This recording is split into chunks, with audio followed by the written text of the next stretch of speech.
Bismillahir Rahmanir Rahim. In the name of Allah, the Beneficent, the Most Merciful. Abu Huraira quoted the Prophet ﷺ as saying, 7 will be shaded by Allah Almighty on a day when there will be no other shade besides His shade. A just ruler, a youth who grows up worshipping Allah, a man whose heart is attached to the mosques, 2 men who love each other for the sake of Allah. They meet on the basis of it and separate on the basis of it. A man who is invited by a woman of high position and beauty, and he replies, "Indeed, I fear Allah." A man who gives charity and hides it so much so that his left hand is unaware of what his right hand gave.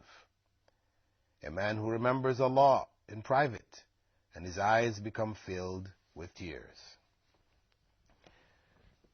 The first of the categories is that of the just ruler. As we said earlier, for him to be just, he must have a fear and a love of Allah. He must be conscious of Allah. And he must struggle against his desires. Because the justice is not only the external appearance of justice, because one may achieve that while being in oneself unjust, meaning that rulers may fool their subjects into thinking that there is justice in the society, but in fact they're unjust in secret. So the people are deceived. So when we speak about the just ruler, we're talking about one who is not only just in his rulings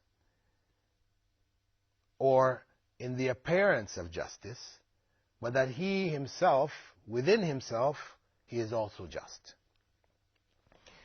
And in that way, such a ruler will institute in his realm justice. There will be justice throughout his realm, throughout the land.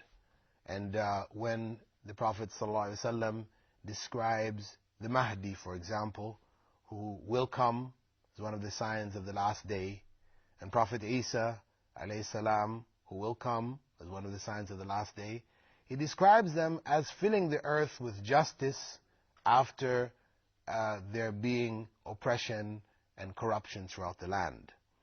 So this is among the major characteristics of the righteous ruler. His justice covers everyone who he rules.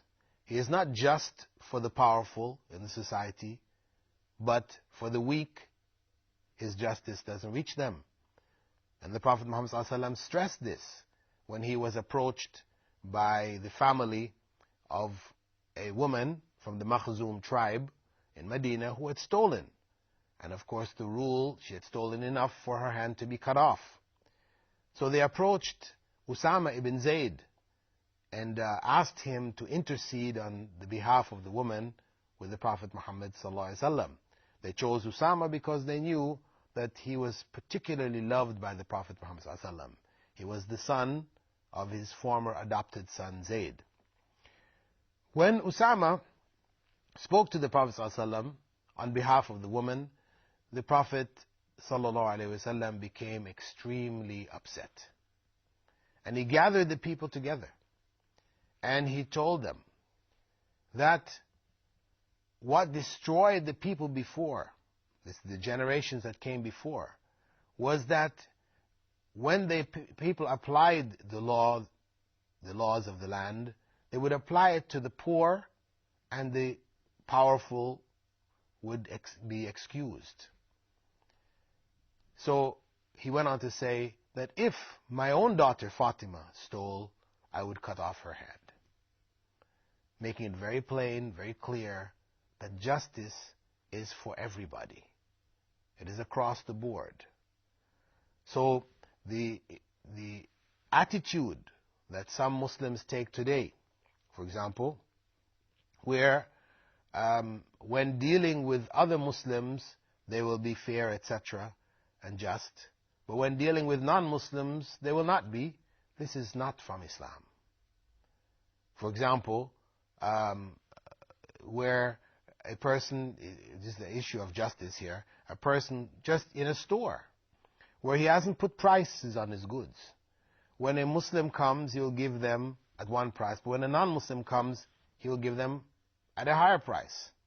He will exploit the fact that they are non-Muslims and the fact, of course, that he hasn't put prices on his goods.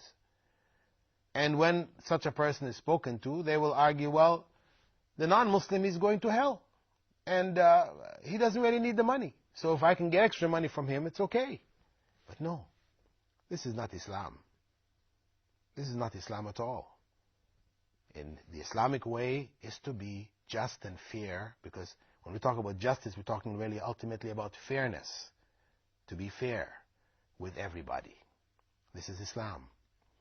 This justice is manifest in all aspects of our lives, even within the family itself.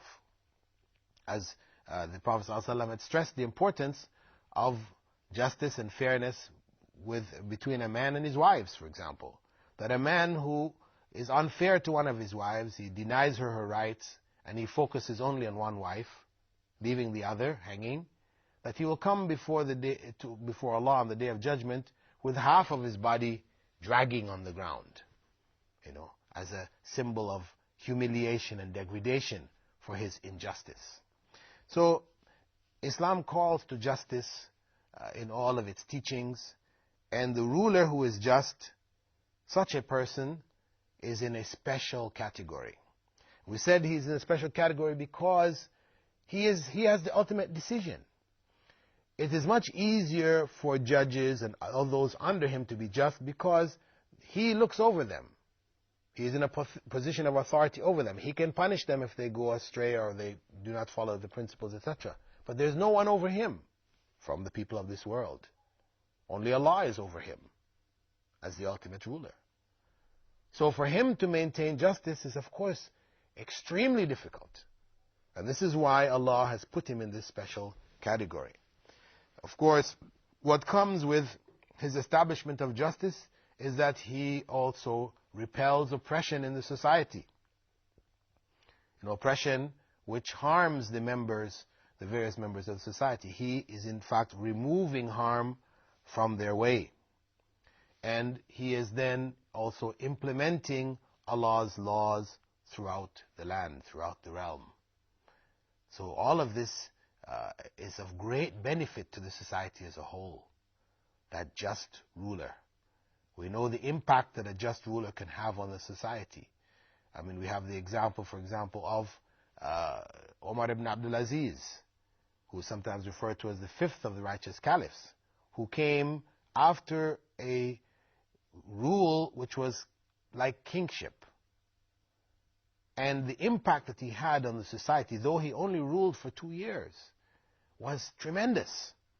So much good came out of his period, whether it was in the areas of education, where the hadiths were collected and compiled and authenticated, or it was in the area of economics, where he returned the Baytul Mal to the people and used the wealth for the benefit of the society, and restricted himself and his family from any access to the wealth.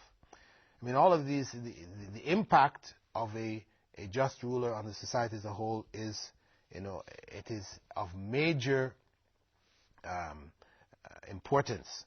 And as we said earlier, that the ruler, or the just ruler, though the position of being a ruler is restricted to males, this principle still applies to females in the places of their authority, within their homes, how the mother deals with her children.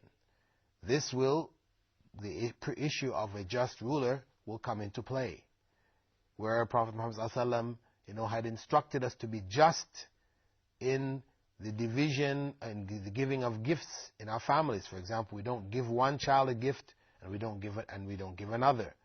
That we have to be just in our dealings with them. Though we may favor, though we may like one of our children more than the others, one pleases us more than the other, but we still cannot give to one and not give to the other. We have to maintain this justice before them. And the Prophet ﷺ, in other narrations, one found in Sahih Muslim and narrated by Abdullah ibn Amr ibn al-As, he quoted the Prophet ﷺ as saying, the just ones, al-muqsitin, will be on podiums of light to the right of Ar-Rahman, Allah the Most Merciful, and both of his hands are right. Those who are just in their rulings and their families, and in what Allah has put them in authority over. That Allah will put them on a special podiums of light on the day of judgment, to the right hand of his throne. This is a special position, elevating them before the rest of creation. Also, Abu Huraira quoted the Prophet ﷺ as saying, there are three people whose du'as Allah will not reject. One who remembers Allah often, the oppressed, and the just imam. Again, a special category for those who are just in their rulings, leaders who are just. And of course, this because of the fact that there is such a great reward, because the trials are so great, because as a general principle in Islam, the greater the difficulty, the greater the trials, the greater the reward for those who are able to fulfill the requirements. And this, of course, doesn't mean that we put ourselves unnecessarily into difficulty simply to try to increase the reward. But no, just as a task is before us, the greater the task, the greater the reward. On the other hand, because of the significance of the ruler in terms of establishing justice throughout the society, that ruler, when he becomes corrupt, then his impact on the society is tremendous. Then the spread of corruption is far greater than it would be where there were normal citizens who were involved in corruption. As a result of that, we find in another narration, also narrated by Abu Huraira, in which he quoted the Prophet ﷺ as saying, there are four whom Allah Ta'ala is angry with. There are four groups of people whom Allah is angry with. The first is the trader who frequently swears by Allah. Everything he's trying to sell to people, he's swearing, Wallahi, this is the best. He's using the swearing by Allah to promote his goods.